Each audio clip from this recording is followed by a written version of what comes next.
Então vamos lá, pessoal. O amigo fez uma observação importante ali, ó. Um detalhezinho. A objetiva e a ocular ali, o foco estava trocado ali. Agora eu acabei de arrumar, ó.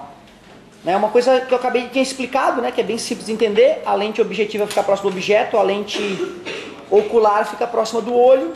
Eu acabei de bobeira ali trocando as letrinhas. O que não interferiu, lógico, nas explicações que estavam adequadas. Agora vamos lá, vamos entender como é que funciona o nosso olho um pouquinho melhor e ver como é que se corrige algumas doenças que atacam o olho.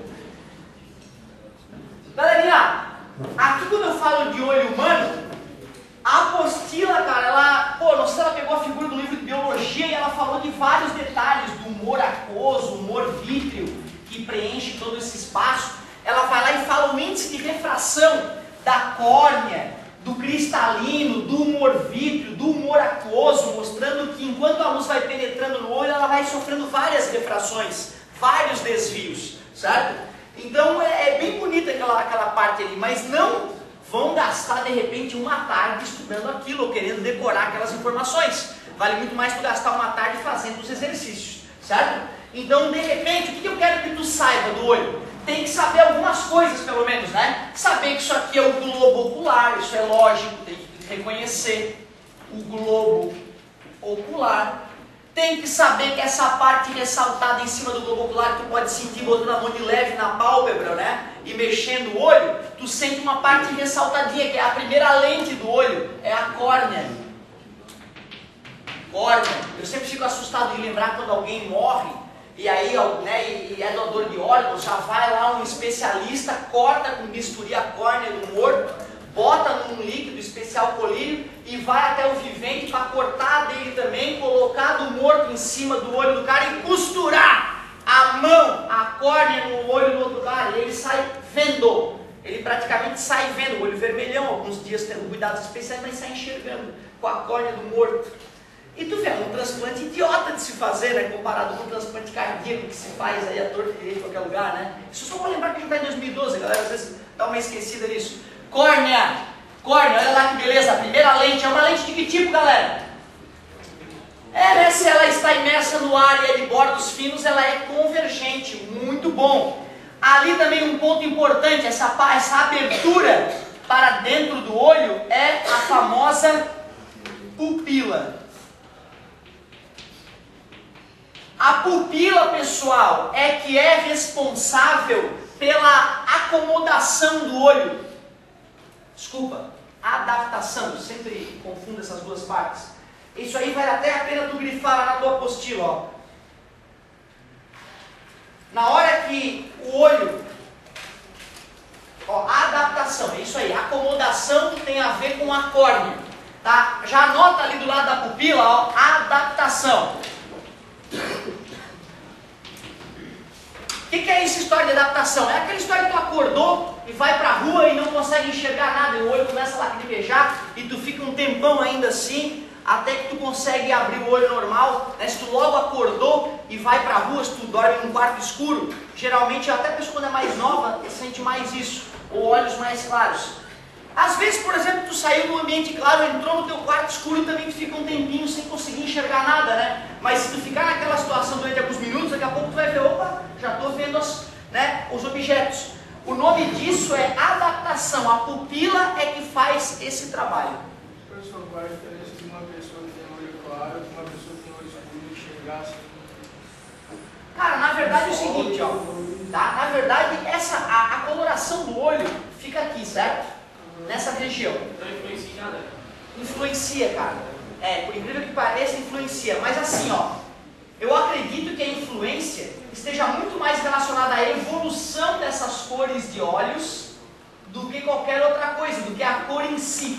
Não é a cor em si que resolve o problema. É o fato de que quem tem olho azul tem uma origem geralmente diferente de quem tem olho escuro. E essa origem tem a ver com a seleção natural que houve naquelas regiões. Os nórdicos, por que eles têm olhos azuis e peles mais claras?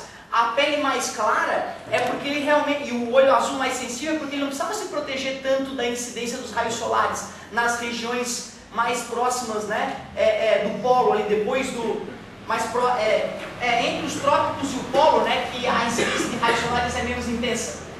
O pessoal que sobrevivia na região mais próxima do Equador, muito mais sofrendo radiação, os olhos tinham que ser mais resistentes à radiação solar e a pele também, por isso a pele mais escura, a melanina, tentando se defender, certo? Mas olha só, o que é interessante. Vocês já perceberam que mesmo com o olho fechado, quando tu olha para uma luz, tu vê um vermelhão? Passa a luz pela pálpebra, inclusive, né? Embora ela seja opaca, a boa parte da luz passa a radiação. Então é o seguinte, ó, o cara que tem um olho claro ou um olho escuro, ele pode ser mais ou menos sensível à luz em função de passar mais ou menos radiação pelaquela parte colorida. Passa um pouquinho de radiação ali, certo? Eu percebo isso, eu tinha bastante sensibilidade no olho também quando era guri. Mas meu filho, cara, se ele não bota óculos, eu não consigo brincar com ele na praia. Eu não consigo brincar com ele na praia, tão sensível que é o olho do menino, certo? Então, existe realmente uma diferença de sensibilidade em função da cor. Agora, o bacana é perguntar para o professor de biologia, professor, qual é a relação da evolução e da cor do olho das pessoas? Né? Como é que essa diferenciação ocorreu? Ele vai conseguir complementar com muito mais qualidade. Professor, Manda ver. então quem tem olho mais claro tem mais chance de usar óculos do que quem tem olho escuro? Não. Quem tem olho mais claro tem mais sensibilidade à luz do que quem tem olho mais escuro. Deve se proteger um pouco mais, né, em função disso. Claro que geralmente esses problemas, em função de excesso de luz no olho, ele começa a aparecer com idade mais avançada, certo?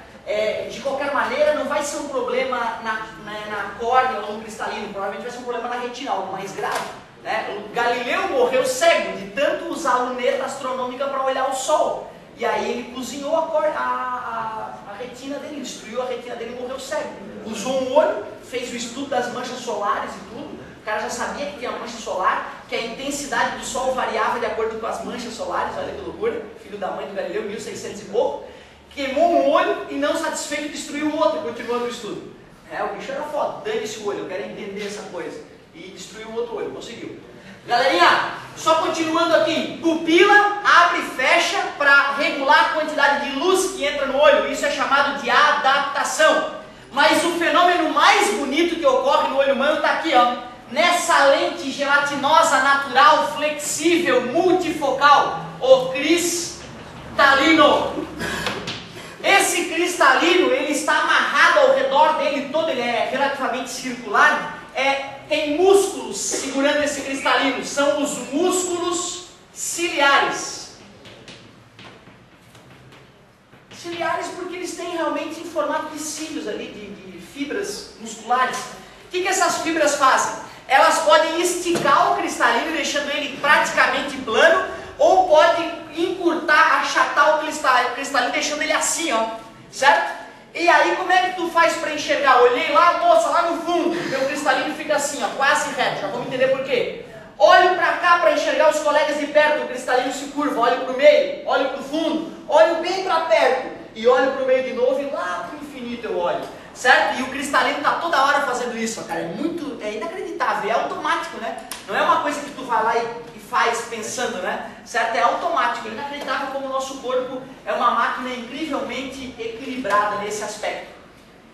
Pessoal, quando a luz entra pela córnea, já sofre uma refração, passa pela pupila, atravessa o cristalino é a lente que vai fazer com que a imagem se forme exatamente na retina.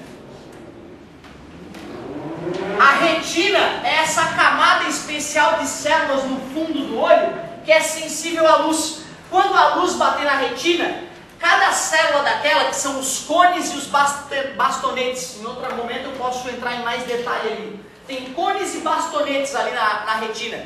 Dependendo da célula que é atingida, ela vai ler ou a intensidade da luz, se é forte ou fraca, ou a frequência da luz, que é a cor. Então uma célula é responsável por ler a intensidade da luz, a outra célula para ler a frequência da luz.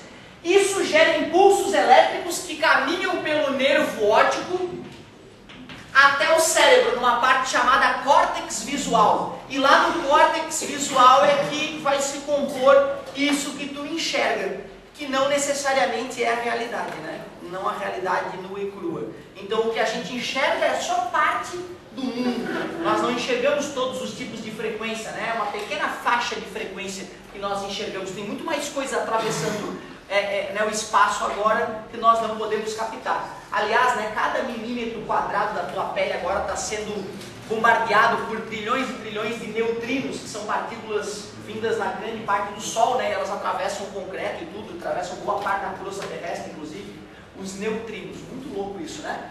Bom, galerinha, o cristalino é responsável pelo fenômeno que eu estava explicando, chamado de acomodação visual. Vale a pena então tu escrever ali, acomodação.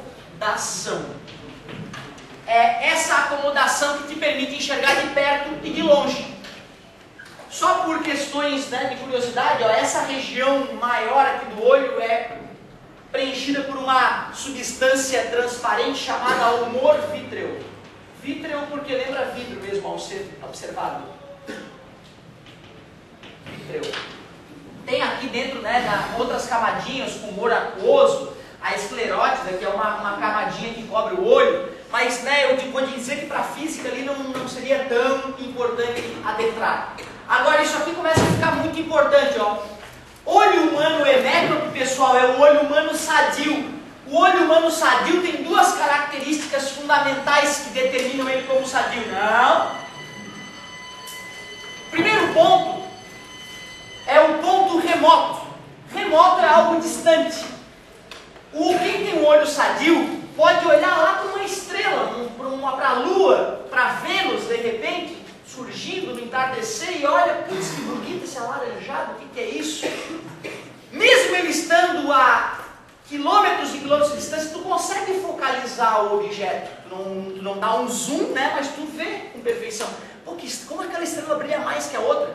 Olha as marquinhas na Lua, tu enxerga as marquinhas na Lua a olho nu, né, cara? As cratera lunar. Não sei se você já percebeu, mas dá pra ver as crateras lunares a olho nu. Quer dizer que quem tem o olho sadio focaliza as coisas que estão muito distantes. A gente diz que o ponto remoto para o olho hemétrope é o infinito. O objeto pode estar no infinito que a pessoa consegue focalizá-lo. Cuidado, águias conseguem observar objetos em detalhes até a 4 km de distância.